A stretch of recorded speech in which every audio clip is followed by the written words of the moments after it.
The views and opinions expressed in this podcast are simply that, opinions. All are presumed innocent until proven otherwise in a court of law. Sensitive topics are discussed. Discretion is advised.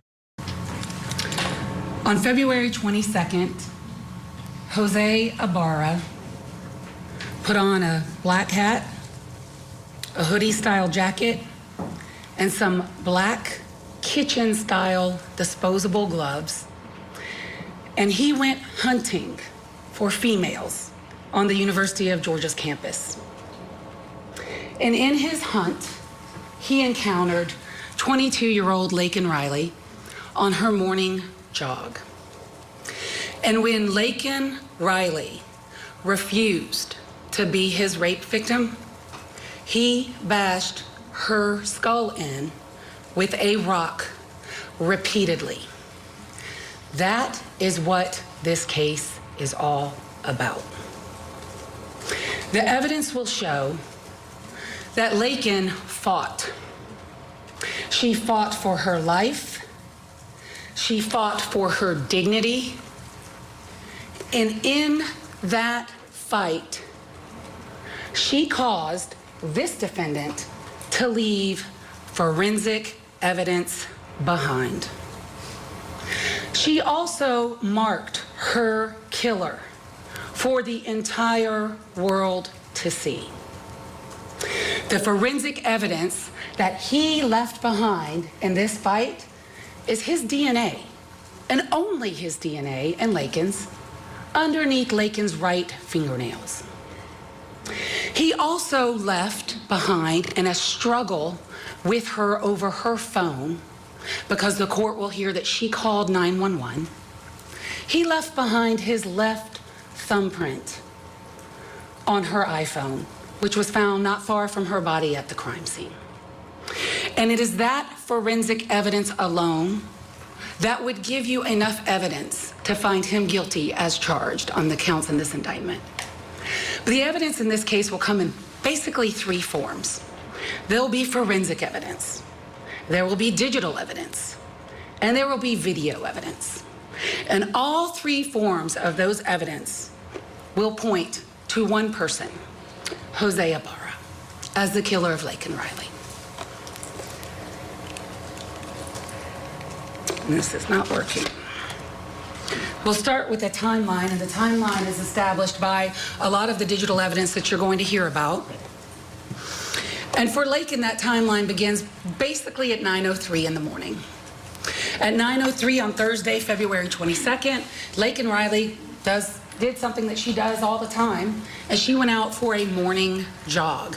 She lives not far from the crime scene, and Your Honor is going to see several maps in this case, and you will see that where Laken Riley lived, where the defendant lived, where our other victim who you're going to hear from in this trial, Tasia Swee, lived, Building S at the University of Housing, at University of Georgia Student Housing, and where items of evidence were dumped in this case and where Laken was murdered. It's all clustered together. And it's all clustered together within about a half-mile radius of one another. And you'll see several maps throughout this case. But she left her house at 9:03 in the morning. We know that for several reasons. She was captured on her Ring doorbell. And you'll see that video through our first witness. And she also was captured on a trail cam that becomes very important in this case. And at about 9:05 a.m., she's captured running from her house down Rogers Road, eventually towards the crime scene where she encounters this defendant. She is running, as you will see, with a few things that are important. 2 AirPods, and they are noise-canceling AirPods. And her phone, her iPhone, is in her left hand. She's wearing typical running clothes, and you're going to hear a little bit about how she runs, what she runs with, because these things are important to judge what eventually happened between her and this defendant on the trail. She wears typically very tight running clothes because that's what's comfortable when you run, so it doesn't get it doesn't come off or get loose when you're running. And so this particular day, she's wearing running tights, white Hoka shoes, and 3 layers of clothing on her top. She's wearing a running bra, a shirt, and a tight black Lululemon jacket when she leaves her house. 9:11 a.m. exactly, Laken is a few minutes into her run, and we have some digital data which we'll talk to you about, which is a Garmin watch that Laken had gotten for Christmas that she's wearing on her run. And this watch captured a lot of important data that you're going to hear about. But she is on her run, and her phone, she activates the emergency function of her iPhone, and you're going to hear about that through testimony of the witnesses who examined her phone. She activates the emergency function of her iPhone, and she attempts to call 911, and she in fact does call 911. Her call is connected to ACC PD. At 9:12, you'll hear that the call was hung up, and I'm going to play the call for you. At 9:12, the call was hung up by the caller, not the 911 center. The 911 center did not hang up on Laken Riley. The phone hung up. And at 9:12, they tried to call her back, and there was no answer. This is an enhanced version of the 911 call, and there will be several stipulations between the parties in this case. We will execute a waiver of them as they come in. One of the stipulations was that this 911 call was sent to the FBI in Quantico, where they attempted to enhance the call. And this is a 1 minute and 8 second call, and this is the enhanced version of that call. And I'd like the court, when listening to the call, right about 55 seconds into the call, you're going to hear a voice.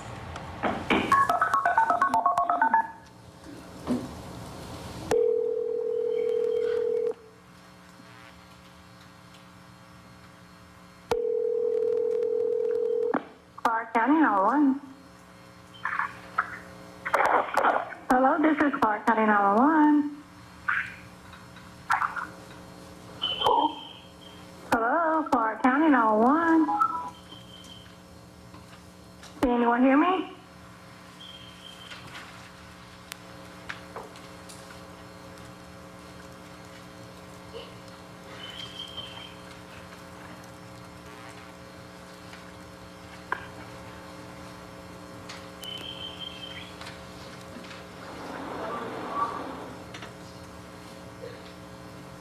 Clark County 911.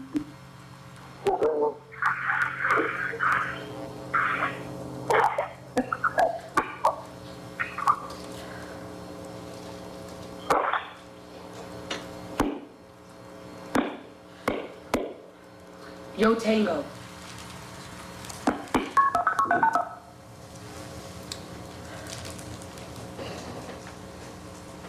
There is a long break in what happens next.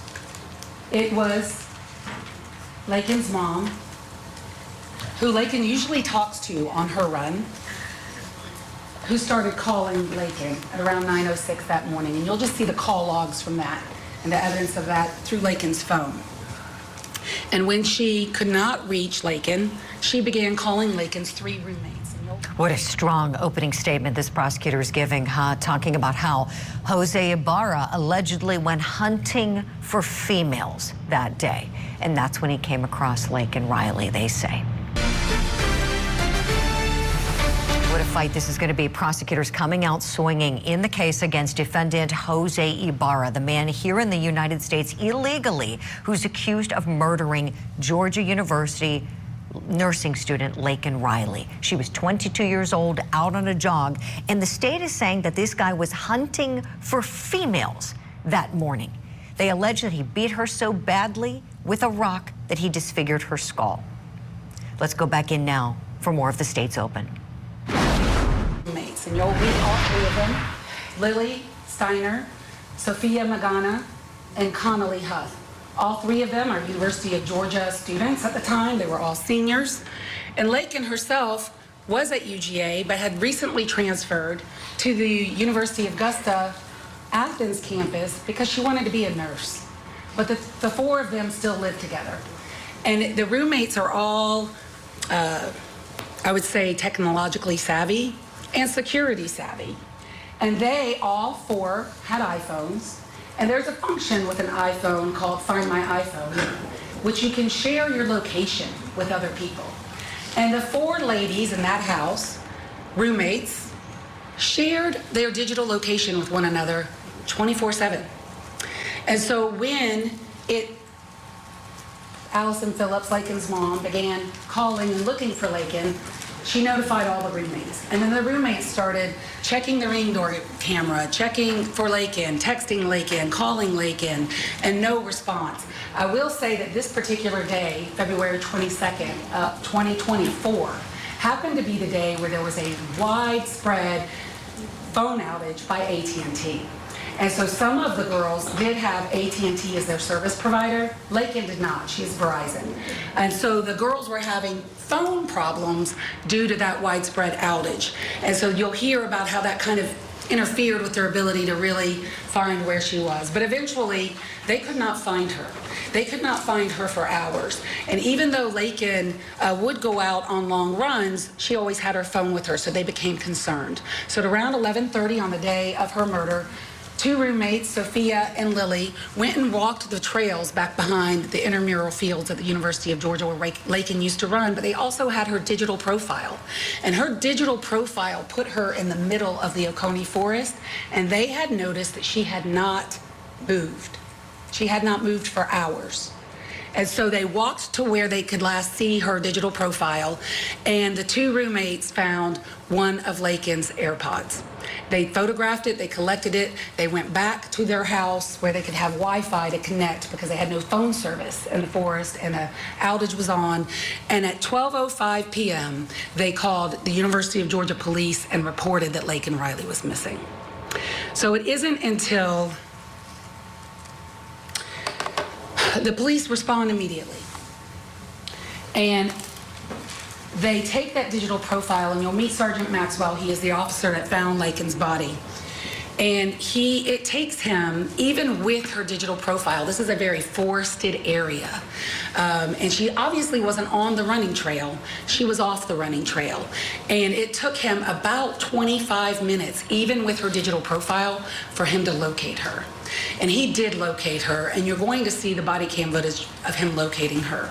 And what he found when he found her is that she was hidden kind of almost under a tree and covered up with a bunch of leaves. The first thing he noticed was that her breasts were completely exposed. All three layers of her top clothing were pulled up above and around her neck. He also noticed that her running tights, which she typically wears above her navel, were pulled down and her underwear was protruding from her tights. He also noticed severe injuries to the left side of her head. He began immediately trying to save her life, but he could tell that she was dead. She was cold. But he began CPR, and you will see the efforts of him and several other University of Georgia police officers where they try to save her. They have to move her out of this area so that they can get her flat on the ground. They give her chest compressions. They give her CPR. They put those pads on her chest to try to start her heart. Eventually, the fire department and EMS comes and they do the same, and they work her for several minutes, but she is dead. She is dead, and there was nothing they could do to stop it or help her. You'll see the crime scene measurements. The crime scene in this case was worked by the GBI in conjunction with UGA-PD. You will hear in this case from GBI, UGA-PD, FBI, and ACC-PD. The four of them really in conjunction worked this case. And the crime scene, importantly, when they get there, there's really very few items there. But item number one, where you see on the trail, is the other AirPod that Laken was wearing at the time that she was running. And then they saw a disturbed area of leaves to a point where they found two rocks and a tree, both of whom or all three of which have Laken's blood on them. And then Laken's body was a few feet away from that, where you see the green there. And then her phone was not found near her body. It was found where you see item number 8, which is the other tree that you see there. But her person was taken 64 feet off that trail. So from where AirPod is, item number 1, to where you see items 2, 3, and 4 is 65 feet. So in legal terms, he asportated her 64 feet off of that trail so that he could attempt to victimize her. This is the crime scene, and you'll see how wooded it is and why it took Sergeant Maxwell so long to find her, even though he did have her digital profile. And in here, this photo is actually the phone. And so it took them a really long time to find the phone. They were calling the phone, they were pinging the phone. Her phone was on silent, so they couldn't hear it. I mean, it wasn't until it got dark that they could find her phone, but they kept looking for her phone because they knew the phone was there. And they found it. And when they found it, this is what Daniela Stewart of the GBI saw on her iPhone, exactly where your thumb would be if you go to hang up a call on an iPhone. So at the bottom of the iPhone. This is a horrific story this prosecutor is telling, doing a tremendous job with the advocacy work for this judge here. Let's hit a break. When we come back, we'll go back in. There's more. The state's not done. And this is just the opening statements in the case over the murder of Laken Riley.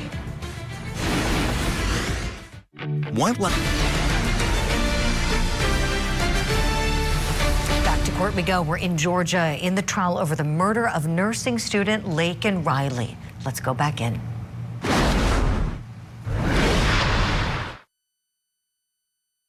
She found this latent print in blood. They processed the phone immediately, and that latent print was sent to ACC PD. And we'll talk about that a little later. And here's some of the Garmin data. And there are some things that we will never know about exactly what happened between Jose Ibarra and Laken Riley on that trail, but we know enough. And what we know is that at 9:10 a.m. from her Garmin that she was wearing, as she is trucking along and she is clipping 7-minute miles, she's running, doing her thing, listening to music, something happens. He does something to her to make her stop dead in her tracks. She initiates the SOS function on her phone and calls 911, and she immediately stops. And after that, you'll see some of this Garmin data, her movement, because it went to the FBI CAS team. They're the ones that analyzed it, and you'll hear about it. She's on this trail with this defendant for about 4 minutes, and then you see 4 minutes later, her Garmin move 65 feet into the woods, and there's some additional movement of her along that time, and her heart rate is still going until 9:28 a.m. Her encounter with him was long. Her fight with him was fierce, and that is what the Garmin data shows. And once her heart stops at 9:28 a.m., there's no more movement from her Garmin. So what happens next? Well, UGA PD leave, and they really got nothing other than a peeping Tom incident that had occurred on campus at 7:57 a.m. I'm going to talk to you about that one last. So what they do is, it is a combination of good police work and luck, pure luck. But they start dumpster diving. ACC PD is dumpster diving, UGA PD is dumpster diving, GBI is dumpster diving, FBI is dumpster diving. Everybody is just looking into every dumpster in the Athens area for anything because they had nothing. And at a dumpster, at an apartment complex where he lived, a police officer named Zach Davis of ACC PD finds this hoodie jacket. And when he looks in and sees it, it's in a recycling bin, and it's standing out because it's right on top, and he noticed it had long, dark hair on it, wrapped around one of the buttons, and he could see blood. And he thought that was suspicious. So he calls UGA PD. They respond at 9 o'clock on the day of Laken's murder. They collect the jacket found in the dumpster, and they send it immediately to the GBI Crime Lab indicator for testing. But while they're there, they notice, they look around and see that one of the residents in this apartment, and B32, had what's called a Eufy camera, which is like a Ring camera but works a little different, had a camera aimed at that dumpster. And so they asked the resident that night, hey, can we come in? Can we see your camera? He agreed to let them see it, and this is what they saw. At 9:44 in the morning, about 15 minutes after Laken Riley's heart stopped, This is what they see.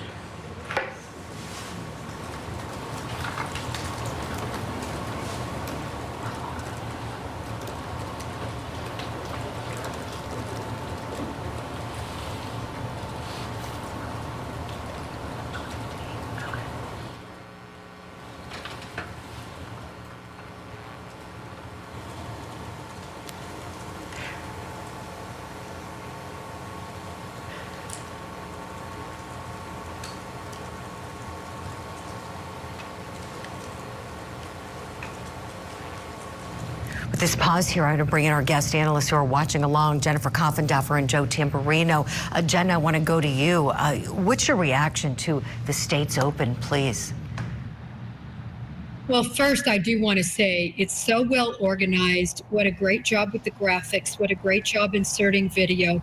This lays out the case so well and so easily to understand. Second, I want to say it's just sickening, right? I mean, how can you watch this and not wonder how in the world the death penalty was removed from the table in this case? I just, bleed for Laken Riley, but I'm so grateful that she fought, and it was her fight that likely led to the arrest of Jose Ibarra.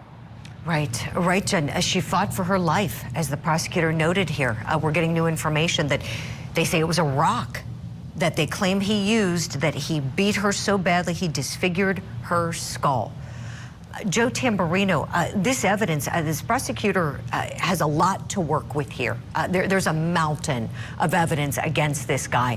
What so far has been the most compelling thing this prosecutor has pointed to for you, and why, please? Two things, the DNA under the fingernail as well as the thumbprint on the cell phone. We talked about this in the last hour. Why is he doing the bench trial? Like I said, probably because his case is a loser for him.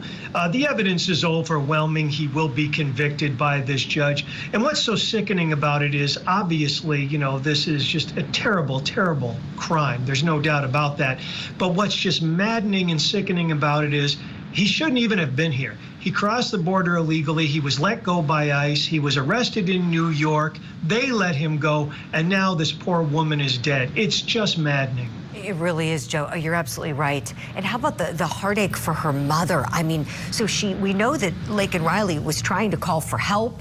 She stopped from calling help and for help, and we know that her mom was on the phone with her. They would talk when she would jog, and poor mom doesn't know what in the world is going on. Jen, what did you think when you heard that? I mean, I can just picture her there, realizing she has her phone in reach, pressing that button, likely after she thought it was over. And then him realizing and grabbing it and tossing it. I can just picture this whole thing play out. And I was exactly thinking about what you said, what the mother and father and her loved ones must be thinking as they're listening to this trauma play out. It just doesn't get any worse than a crime like this. No, it really doesn't. Excellent analysis from you both, as always. The Court TV podcast will return. Let's go back into the courtroom. The prosecution delivering a fiery opening statement, laying it all out. And this story is nothing short of horrific.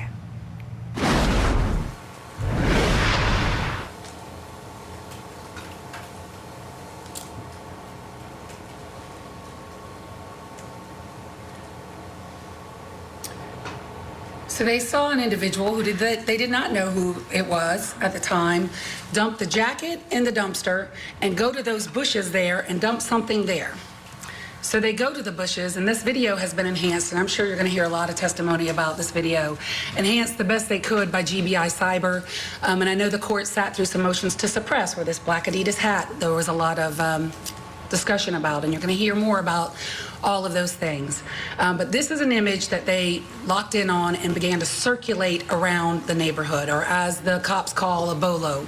Be on the lookout for this individual. They didn't know who he was, and they circulated that. But they did go also that night, still the night of February 22nd, to the bushes, and they found 3 black disposable kitchen gloves. And those gloves were also sent immediately to the crime lab. And one of the interesting things about the black disposable gloves when they got to the crime lab and they were analyzed, this is a picture taken at the crime lab, is that on the thumb of the gloves, there was a hole. There's also other holes in the gloves, and they found them. But on the thumb area of one of the gloves that the crime lab examined, they found a hole. And they also found blood, and that blood was later to be determined to be Laken Riley's blood on those gloves. So I've already told you about the geographic locations. They're all clustered. You can see in this map, the crime scene is at the top in the middle, called body crime scene. The dumpster where the items were found is marked. Building S is right by the bus stop, and then Laken Riley lived further up, Millage Avenue, towards the top of this photo. But the distance between the Building S, which will become important, and Laken Riley's body is about 300 yards. The distance between the dumpster and Laken Riley's body is about 500 yards. And the distance between the dumpster and the bus stop and where the defendant lived, because he lived in that apartment complex, is about 150 yards. Everything is close together. So what happened next in the investigation is that the very next morning, on Friday, February 23rd, at 8:32 a.m., as ACCPD, again, is just looking out for anything. They had the bolo at that point. They encounter a person named Diego Ibarra. And Diego Ibarra is wearing a black Adidas hat that has some interest to them, which is they believe to be the identical hat that they had seen in the video the night before. And I will tell you this, on that hat that Diego Ibarra was wearing the next day is Laken Riley's blood. So their theory that that was in fact the same hat was absolutely correct. So they encounter Diego Ibarra. He gives them a fake green card. They know it's fake because it has 2 different dates of birth on it. And so they ask him to go back to his residence, and they begin talking to him. UGAPD arrives, and they begin to take over the scene. From the information that they had gotten from Diego Ibarra, they knew that hat was a hat seen in the video because of the proximity of the crime. And at some point, Diego began telling them he's got brothers in the house sleeping, and there were many communication difficulties at first because the first responding officers did not speak Spanish. No one in this apartment, D126, could speak English. So at some point, UGA brought 2 of their Spanish-speaking officers on scene, and the communication became a little easier. Officer Bridges, Officer Sand, both of whom are native speakers of Spanish, arrived and began taking over in the communications. When they get there, they are attempting to secure the residence for a warrant. And before they could do a security sweep to secure the residence for a warrant, Jose Ibarra, who's in the middle in this slide, comes out with a garbage bag in his hand. He eventually gives officers consent to enter the residence. And when Sergeant Epps enters the residence, he sees Jose Ibarra asleep in the bed. And that is how he's been identified in this case. You will see there are 5 residents that lived in apartment D126. Jose Antonio Ibarra, this defendant, also goes by the name of Victor, which will be important because a lot of the communications within his phone and some of the witnesses just call him Victor. So Jose Ibarra is Victor. It is in fact the same person. Diego Ibarra is Jose's older brother, goes by the name of El Gocho, is a nickname that many people, including this defendant, call him El Gocho. Argenis goes by Manny, and Rosbelli Flores Bello goes by La Gorda, and then Juan Carlos Diaz Hernandez they call Carlito.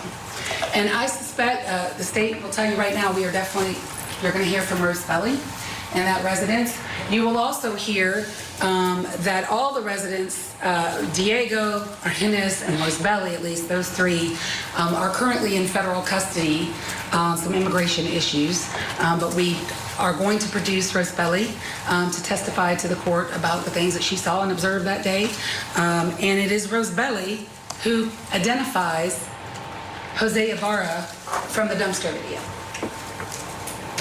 The officers, when they saw Jose Ibarra that day, saw that he had many injuries to him.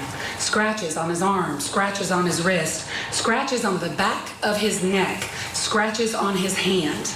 And they photographed those injuries to him. And then they began to do an additional canvass of this entire apartment complex. There are multiple buildings in this apartment complex, A, B, C, D, and E. Multiple teams of agents began going around looking for cameras, talking to residents. What do they know? What do they not know? And one of the things that they found is that the Ibarras lived at D126. Right next to them is D125, and right next to D125 is D124. 124 had a ring camera. 125 had a still camera. And they went and collected videos from those two apartments. And importantly, on the day that Laken Riley was murdered, at 10:21 a.m., Jose Ibarra is captured on D124 coming out of his apartment with a bag, and now his clothes have changed. He's wearing different clothes than he was wearing about 40 minutes ago. And he has a bag in his hand, and he's walking towards a dumpster, another dumpster in their apartment complex. And that dumpster, by the way, had been emptied the day of the murder. So when the officers went to check that dumpster had nothing in it for them. But in the next door neighbors, still camera shot at 10:24 a.m., 3 minutes later, Jose Ibarra is walking back towards his apartment, empty-handed, nothing in his hand.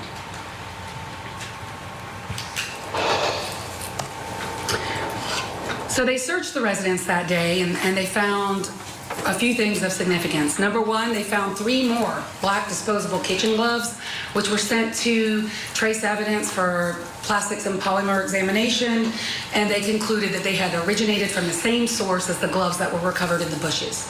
They recovered 2 of the defendant's Samsung cell phones, which you will hear some evidence out of, but they also found no bloody clothing, no bloody anything, and the shirt and the satchel that you see the defendant wearing in the video, the dumpster video, were never found. They're not in that residence. So what other forensic evidence?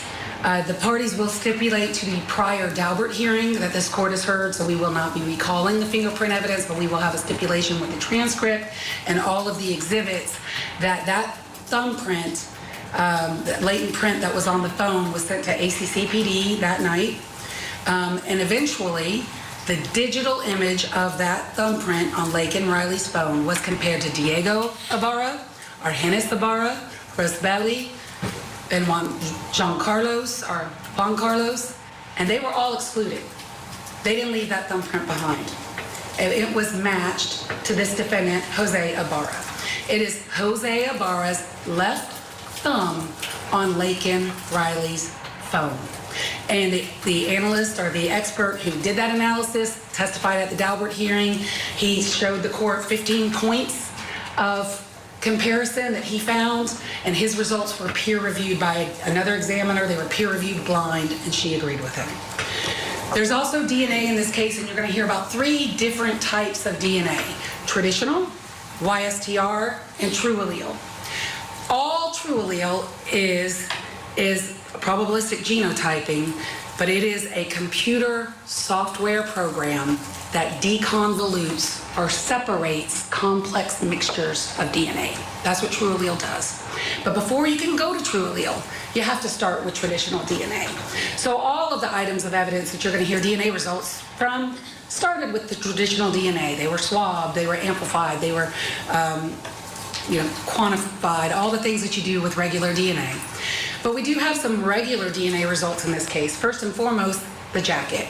The jacket found in the dumpster has blood on it, and in the blood for traditional DNA is Laken Riley's DNA and this defendant's DNA, and only the 2 of them. Jose Ibarra and Laken Riley's blood are on the jacket that he dumped in the dumpster. The rocks and the trees from the crime scene, they were also processed for DNA, for latent prints. I don't know about you. Parts of this opening statement are giving me chills. It's really chilling what this prosecutor is laying out this horrific story of the death of Laken Riley. She's doing an outstanding job, might I just say that too. I want to bring in our legal analyst guest now watching remotely with us, criminal defense attorney and former prosecutor Franz Borghardt. Franz, your thoughts watching this? Well, you know, we were wondering why waive a jury. That was kind of the question that we've been talking about all week. And, you know, hearing this opening statement, it's patently obvious. You know, the hope is that the judge can put some of the feeling and the emotion to the side and just look at what appears to be overwhelmingly strong evidence. So as gruesome as this is, it makes a little bit more sense in my mind why he may have chosen to waive a jury, although ultimately I think it's going to have the same end result. Mm-hmm. Right. And when you're before a jury, you know, you're convincing 12 or 6, depending upon, you know, the state you're in, as you know, Franz, and emotions can really run high, right? Because these are people who are good, upstanding citizens who may not have experience working in the criminal justice system and seeing, you know, horrific tragedies like criminal judges see day in and day out. And so being able to kind of separate from that emotion, I see what you're saying and why it may be advantageous to go judge, thinking that the judge is going to just look at the facts and not put any emotionality into the decision. The jury shouldn't either, but easier said than done. Tell me, when we think about the pieces of evidence she's putting forward, we're learning new pieces of information that were not, you know, part of the affidavit and made public. Tell me, has there been anything that's really jumped out to you as, oh my gosh, they have this evidence?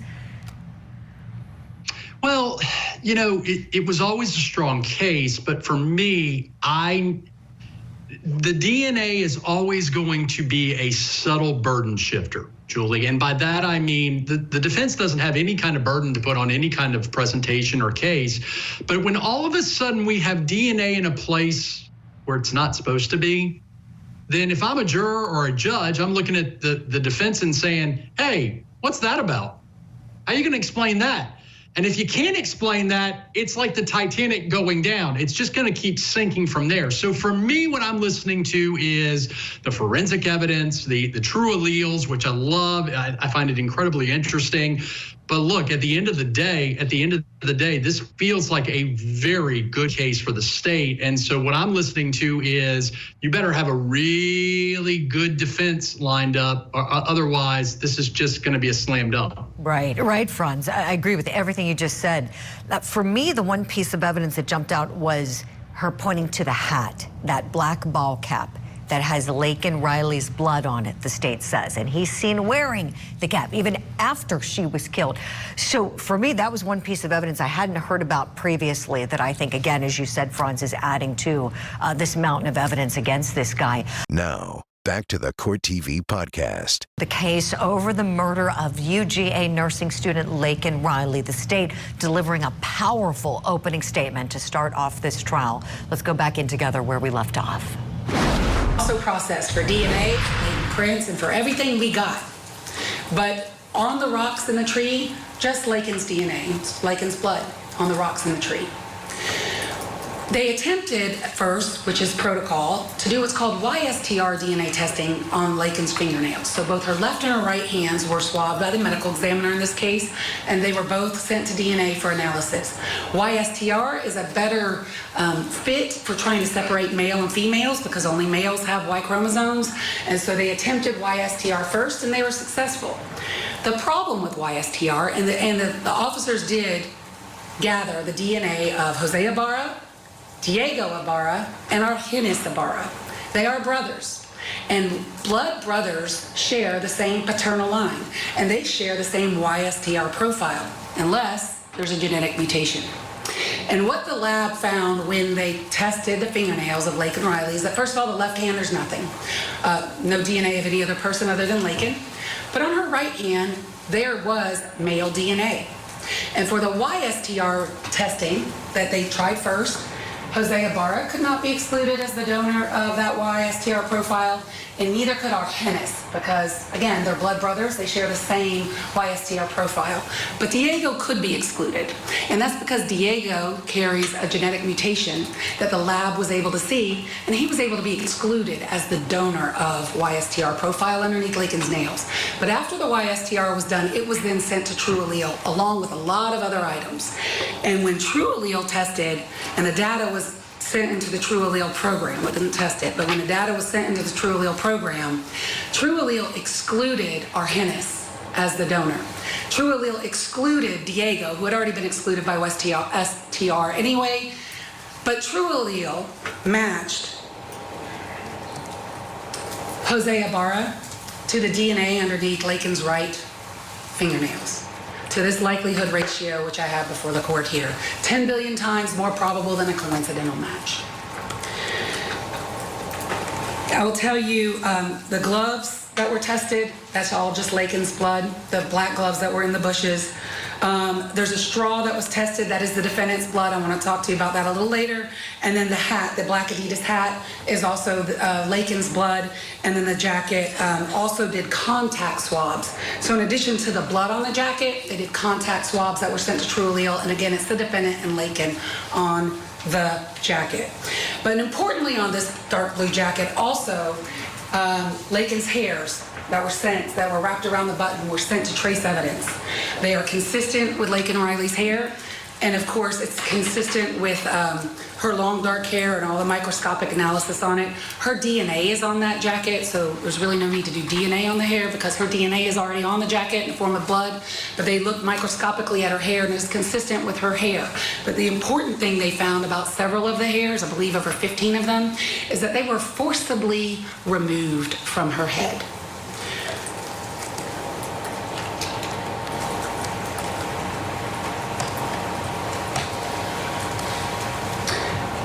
They did do a sexual assault kit on Laken, and several things were tested.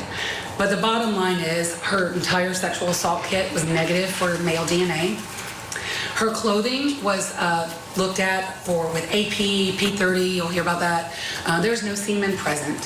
However, her underwear was sent to the trace evidence section as well, where they concluded that her underwear had been forcibly torn. So the medical examiner, Laken was sent to GBI headquarters in Atlanta or Decatur, where Dr. DeMarco conducted an autopsy on her the very next day after her murder. What the medical examiner found is that Laken had depressed skull fracture on the left side of her head, and she had 8 other lacerations on the left side of her head, which literally look like holes. She had a small subarachnoid hemorrhage on the right side of her head, and she had multiple abrasions to her face, her neck, and her torso. She also had what's called petechia in both eyes, which is consistent with some form of asphyxia. And asphyxia can come in many forms. It can be a drowning, but most importantly in this case, it can be a form of strangulation. It can be manual, it can be ligature, it can be all kinds of things. But what the medical examiner said in this case is that Laken Riley died as a result of the effects of blunt force trauma to the head and asphyxia NOS, not otherwise specified. She can't really say if it was from chest compressions, maybe manual strangulation, but there was something going on in this struggle where this defendant deprived her brain of oxygen for long periods of time. And that was her cause and manner of death. But I want to talk to you about something that happened before, and it is count 10 of the indictment, and it is a peeping Tom. Shortly before 7 a.m., Jose Ibarra is seen on the trail cam, and this is a version of the trail cam, or this is the angle you'll see. And you'll see an individual, and the state will be the first to tell you this video quality is not fantastic. But there's more than just this video. You'll see an individual wearing a dark hoodie, eventually a dark hat, black gloves, and holding a styrofoam cup. And UGA attempted to enhance this video. GBI Cyber attempted to enhance this video. This is about as good as it gets. You can see a bag. They've studied this video 1,000 times. You'll hear the things that they saw in looking at these videos. The male is seen on the trail cam exiting the defendant's apartment complex. That's how he gets onto the trail. It's further beyond outside the scope of this exact clip. But he gets on through a path from the defendant's apartment complex to this trail that leads onto campus. And this is Rogers Road. This is UGA Village housing for graduate students. And this is a bus stop that's used by students to take the bus to get to a class. At 7:01 a.m., this individual is seen at this door that you're going to see in the bottom or the middle of your screen. That's apartment 114. And in that apartment, 114, Building S, lives a graduate student. She's an Indian national. Her name is Tejaswi Sarathi, and she is here at the University of Georgia studying.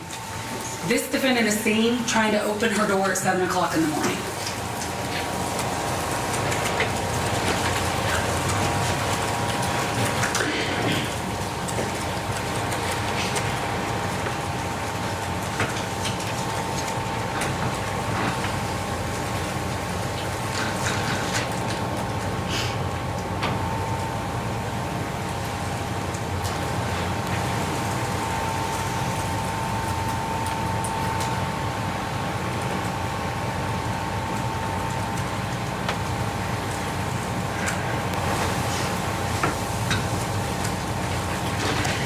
And there's about an hour's worth of video that was watched by UGA PD that between 7:01 a.m.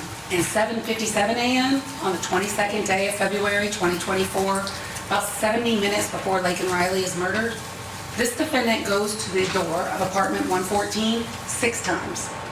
Twice they can see on video that he attempts to open her door. And at one point you'll see in the video where he ducks down. And that is because at some point the student inside heard him at her door, and she approaches him at the door and says, "Excuse me." And she will testify to this court that when she said that, she's looking at her peephole, he ducks down. And you can actually see that on the video. And just here's a portion of her 911 call where she calls at 7:57.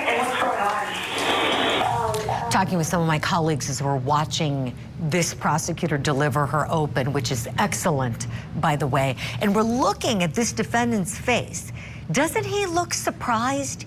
Doesn't he have that look on his face like he's just stunned to hear all of this? That's the takeaway that some of us had. Let us know what your takeaways are. Also want to answer a great question from Julie on Twitter asking, why isn't this a death penalty case? Great question, Julie. It could have been. Many people believe it should have been. But the district attorney's office is ultimately who makes that decision. And this DA said she did not want to pursue the death penalty for Jose Ibarra. So that's where we are. It'll be life in prison if he is convicted. This is the Court TV podcast. I'm Julie Grant. We're in the trial over the murder of beautiful Laken Riley, a 22-year-old University of Georgia nursing student killed brutally when she was out on a jog. Her skull beaten so badly it was disfigured. Let's go back in now and hear more of the State's Open.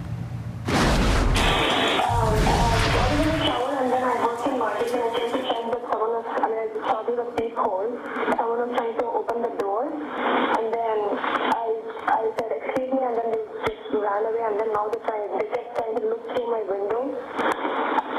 Okay, and what's going on? So she says she was in the shower and she heard her door jiggling.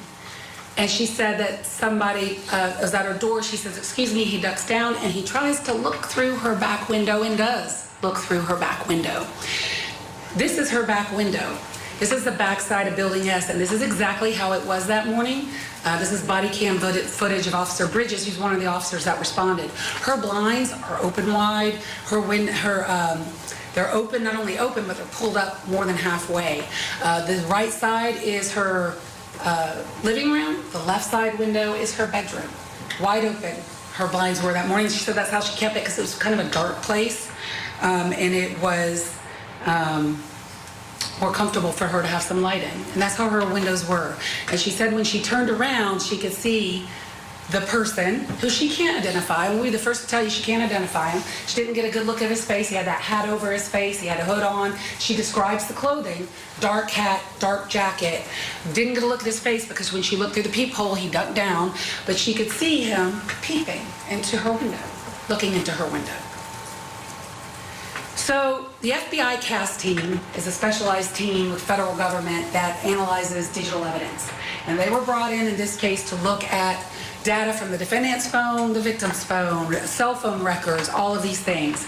And some of the data that they got from the defendant's cell Samsung, one of them, which is 1B7, which you'll hear a lot from, is called Rubin data. And Rubin data is something that's collected by Samsung, and the FBI CAS team analyzed the Rubin data, looked at the Rubin data in this case, and at the time of the peeping at Tasia Swee's apartment, the defendant's 1B7 phone is right over her house. And these are the digital points by the FBI. But also, there is a white styrofoam cup. In the video, you can see black gloves and the white styrofoam cup of the peeping. This cup was found by UGA PD as they were coming onto the trail to come to Laken Riley's scene. They thought it was unusual because there's no trash out there usually, and it's just sitting there. They collected the cup, and you can see in this next image, if you see where the retaining pond is in the middle of the screen, the cup is near there. So in between Building S, where Tasia Sweet lived, and in between where Laken Riley's body was found, was this white cup. That white cup was collected and sent to the crime lab at the GBI, and it is the defendant's DNA on the straw of that white cup in between the two crime scenes. So also, out of his phone and out of his social media, the defendant, when he woke up that morning, kind of did us a huge favor and started taking pictures of himself. And here are the pictures that he took of himself and posted on Snap, and also can be found in his phone. And one was taken at 4:30 a.m., the second one was taken at 5:37 a.m., and you see in that one that he is wearing the black Adidas cap with the stickers on it, with the same jacket, with the hoodie.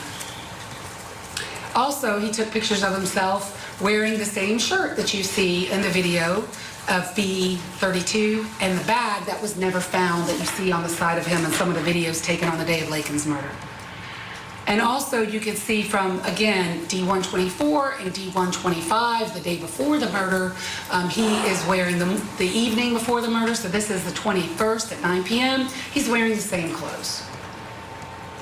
So in the end, Your Honor, that is a summary of the evidence that the case, summary of the evidence that the state has in this case. You will hear forensic evidence. You will hear digital evidence. You will see videos, all pointing to the same conclusion, that this defendant murdered Laken Riley, and he also peeked Tasia Sweet's apartment. At the close of all the evidence, we are going to ask that you find him guilty on every count of this indictment, because the state will be able to prove every bit of it. And we ask that with your verdict, the close of the evidence, that you bring justice to Laken, Tasia Sweet, and this community. Thank you. What a great job with that opening statement. Sheila Ross, a special prosecutor brought in to handle this case, just delivering that open on behalf of the state of Georgia. You can tell this isn't her first rodeo. She knows her stuff, did an outstanding job. I want to bring in our legal analyst guest who served as a prosecutor. He does criminal defense work in the private sector now, Franz Borghardt. Okay, Franz, talk to me here, please. I mean, so many big revelations in this open. I mean, I am just astounded at how much evidence the state has to present against this guy. Tell me what you're thinking now as we're getting ready to hear from the defense. So what I loved about her opening statement was it was very straightforward. It was very much, let me tell you how I'm going to connect the dots for you, Judge. She established that this guy is a hunter, that he was out hunting, that he was trying to prey on people, whether that was for deviant means or for maybe burglary, I'm listening and I'm like, oh, and look, this was already a bad case for the defense anyway. I love the fact that she has connected the dots with saying, look, everything points to one conclusion, right? The forensic evidence, the video.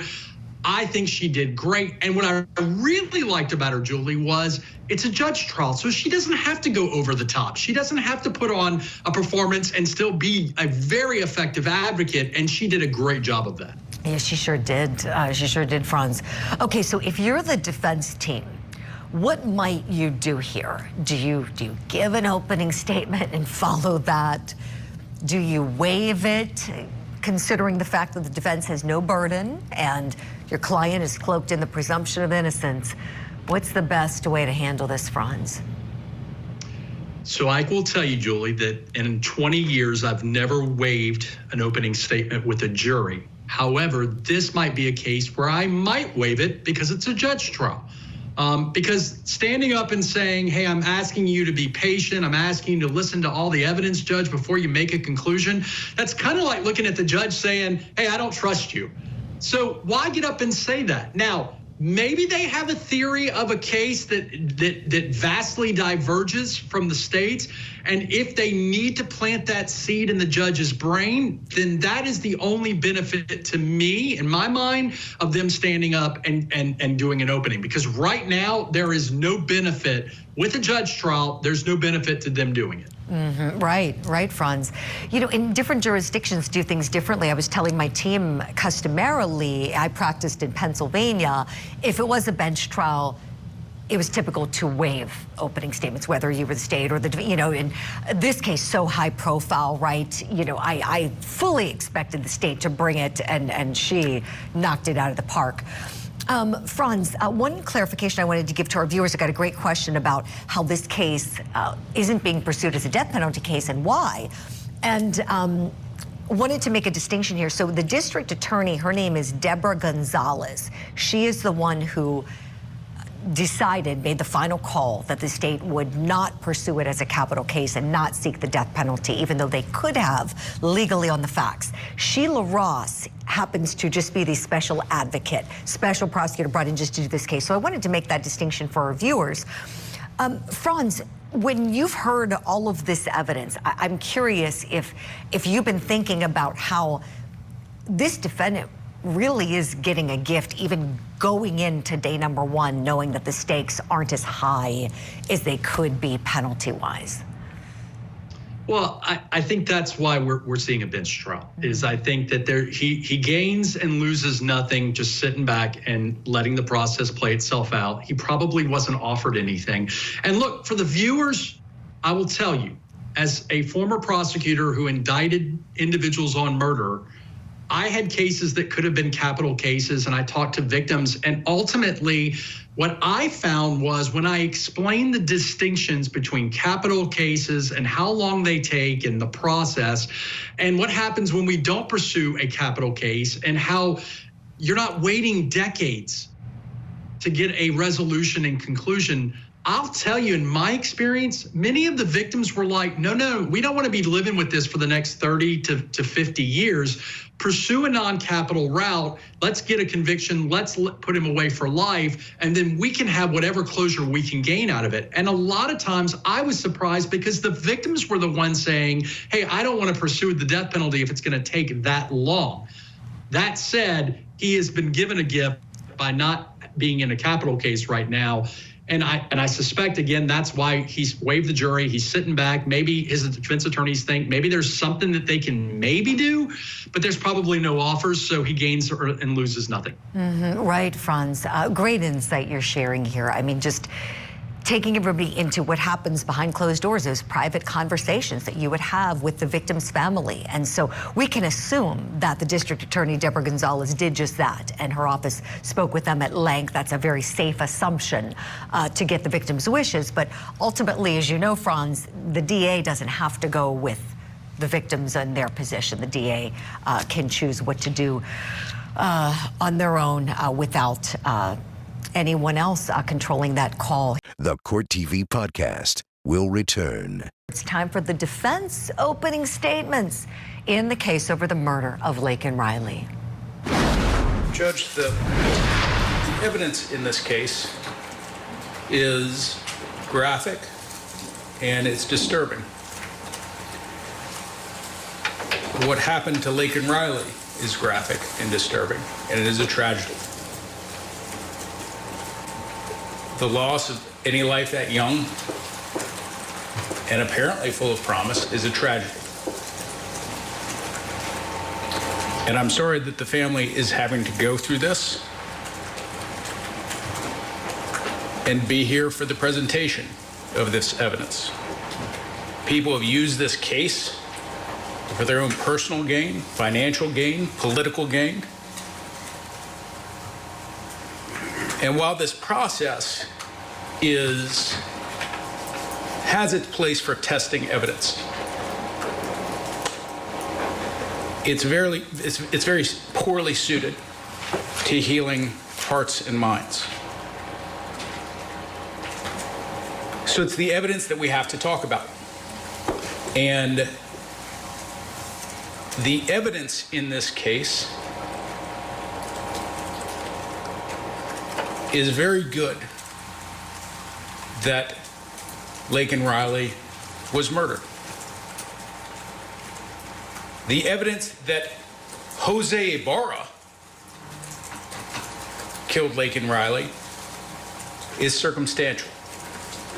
The evidence that anyone had any intent or certainly committed any sexual assault is speculation.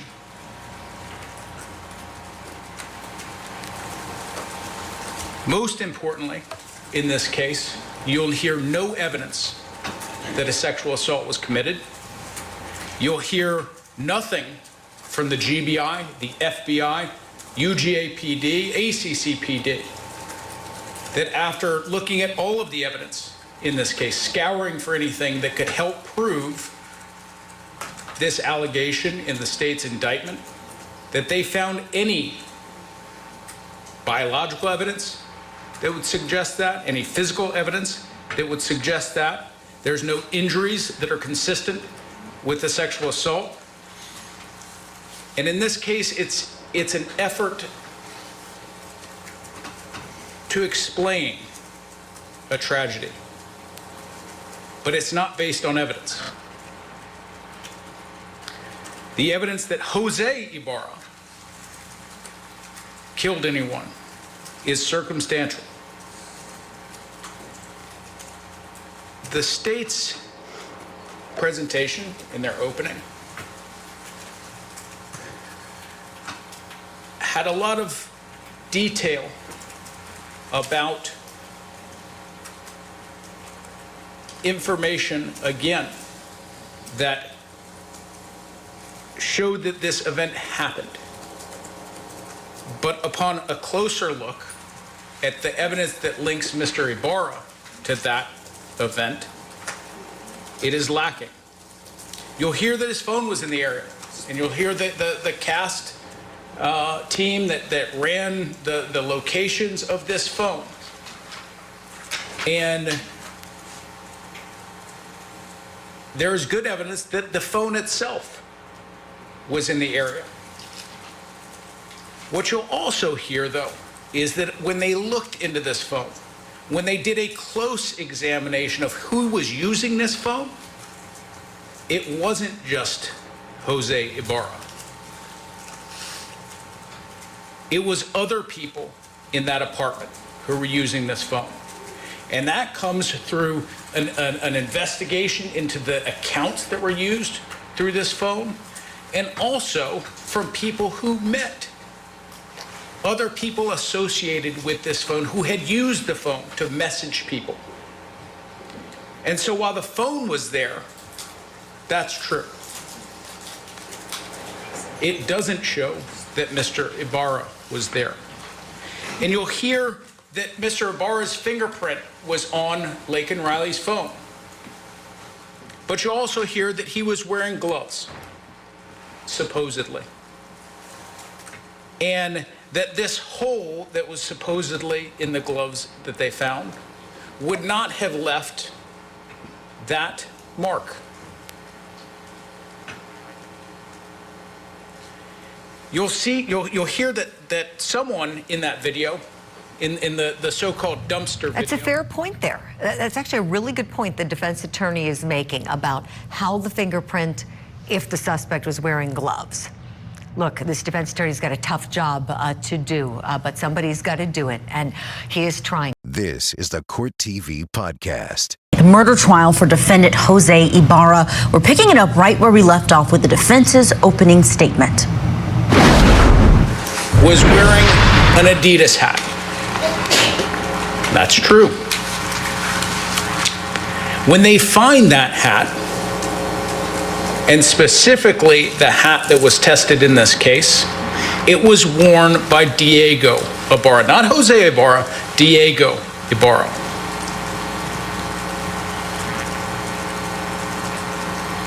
And you'll also hear, and the state will ask you to consider different types of forensic evidence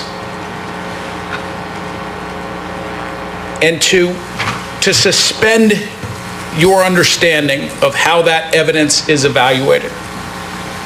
Because while they will say that Mr. Ibarra's DNA was present at the scene, what they'll tell you is that